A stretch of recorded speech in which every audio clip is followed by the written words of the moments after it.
Hey everyone. Today we're diving deep into one of the most common and, let's be honest, most expensive traps in trading. We're going to look at a strategy that's all about flipping this trap on its head so you can turn what looks like a sure loss into a really precise winning move. So let me just ask you this. Have you ever been there? You find a trade that looks absolutely textbook perfect. You jump in, you're feeling good, and then bam, the market just instantly rips against you. It is one of the most frustrating feelings ever. And today, we are going to unpack exactly why that keeps happening. And that leads us right into our first section, the perfect trade trap. It's called that for a very good reason. It's a setup that looks like a sure thing, but you know what? It's actually designed to do the complete opposite. Okay, so picture this. You're watching the chart, the price has been kind of quiet, and then you see it, a huge, powerful candle that just smashes below a key support level. That's the classic breakdown candle. And for so many traders, this is it. This is the signal. The textbook says sell, everything you've ever learned is screaming, go short. It really looks like easy money. But here's where the whole story takes a sharp turn. Because right when a trade looks this good, this obvious, we run smack into what our source material calls the market's dirty rule. Yeah, the source material is pretty blunt about this. There's this unwritten rule that the market rarely, if ever, just hands out easy money to the crowd. So when a move looks too easy or too obvious, that should be your first warning sign. The market is basically inviting you into a trade. And the real question you have to ask is, why? And that right there is the core idea, the retailer trap. See, this isn't just a random price swing. It is a deliberately crafted scenario. That perfect breakdown candle, that's the bait. It's designed specifically to lure in all the traders who are just following the textbook rules, right before the market slams on the brakes, reverses, and takes their money. So what does it actually feel like to get caught in this trap?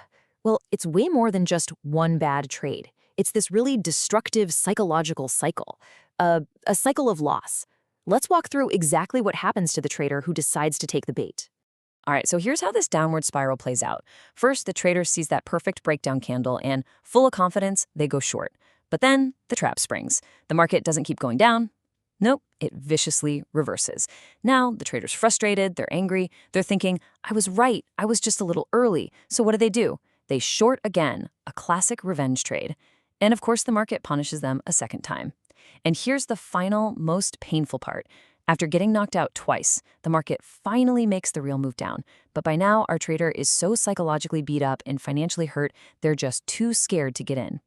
Just to put a number on it, the source gives an example of a quick $300 loss. That confident trade just goes sour in a flash.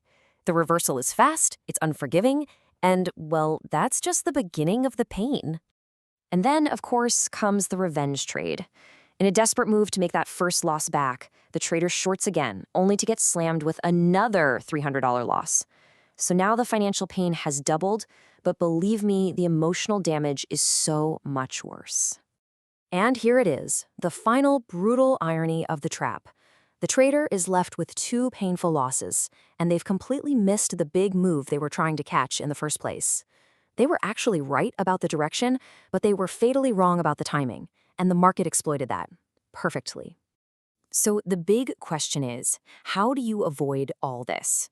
The solution isn't some new fancy indicator or a more complicated chart pattern. It is a fundamental shift in your mindset. You have to stop being a participant in the trap, and instead, you need to become an observer of the game. And really, it all boils down to two very different ways of thinking. The retailer mindset just reacts to those obvious signals, right? They become a victim of the trap because they're trading based on emotion. But the observer mindset, it's completely different. It doesn't just react, it anticipates the trap. It understands the deeper game being played and trades with a calculated strategy, not emotion. This right here is the game-changing question. Instead of seeing a breakdown candle and asking, should I sell? The observer sees that exact same candle and asks, who is being lured into selling right now? Who is about to get trapped? Just reframing the question like that changes absolutely everything. It turns what could be a loss into a massive opportunity. So once you adopt this observer mindset, you're no longer the victim. You're the strategist. So what are the real winning moves? What can you actually do in this situation? As an observer, you really got two clear paths. The first one is aggressive. You actually trade the trap itself. You see the market luring in all the sellers, so you do the complete opposite. You buy, betting on that reversal that's about to stop them all out. The second path, though, is more patient. You just wait. You let the trap spring, you watch all those early sellers get wiped out, and then, once the coast is clear, you enter your short for the real sustained move down. And this really brings us to the most important takeaway of all. Success in trading isn't about memorizing chart patterns. It's about understanding the human psychology that drives those patterns. You have to ask, why is that candle forming? Who is it meant to attract? And who is it meant to punish? That is the real game. So I'm going to leave you with this one final thought. The next time you look at a chart, ask yourself this question. Are you just reacting to a pattern on the screen? Or are you starting to think one step ahead, understanding the fears and the greed of the other people looking at that same pattern, and are you trading them instead? The answer to that question could literally change everything for you.